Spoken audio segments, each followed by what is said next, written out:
Hello mga mari! Magluluto nga pala ako ngayon ng gulay. So, ginataang sigarilyas or pagulong. So, ayan. Ito po yung ating isasahog. So, hipon. Hindi ko to lalahatin. Magtitira tayo nito. Ayan. So, napakadami po kasi nito. Halos 1 kilo po. Kaya, ang isasahog ko lang naman dito ay mga 1/4 lang. Ayan. At i-prepare naman po natin itong ating gulay. So, ayan na. Ginit-giyat ko na po siya ng paganyan. So, kung ano yung gusto nyong gayat, ay depende din po yan sa inyo. At ito na nga po, nahugasan ko na rin po siya.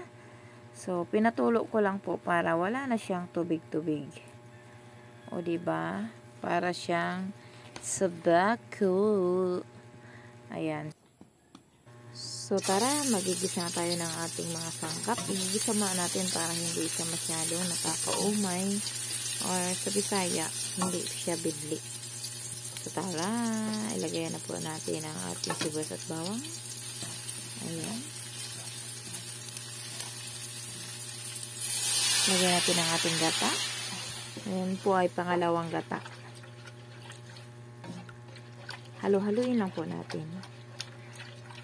At ilagay na rin po natin ngayon ang ating hipon. At lutuin na rin po natin itong ating gulay. Ayan, halo-haloin lang po natin. So, pangalawang gata pa lang po itong ating nilagay na gata. Ayan. Halo-haloin lang po natin. Ilagay na natin ang ating unang gata. Halo-haloin lang po natin. Para hindi magbubo ang ating gata. Ayan, mix. Ayan, imikos-mekos lang po natin yan. Hanggang sa maluto ang ating mga sangkap o ang ating ginataang pagulong or sigarilyas. So, ayan. Ngayon po, ito naman ang ating ipiprepare, ang ating hipon. So, babalatan ko lang po itong malaki, pero ang iba ay hindi na. So, ayan.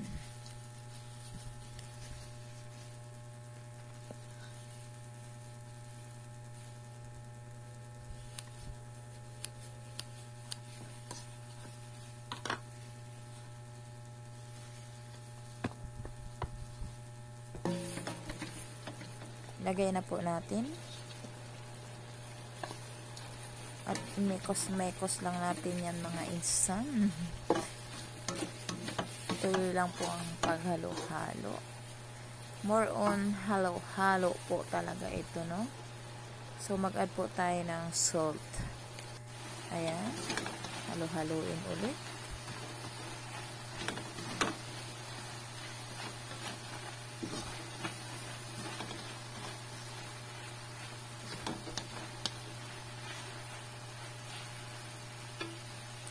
Mag-add naman po tayo ngayon ng ating pang magic.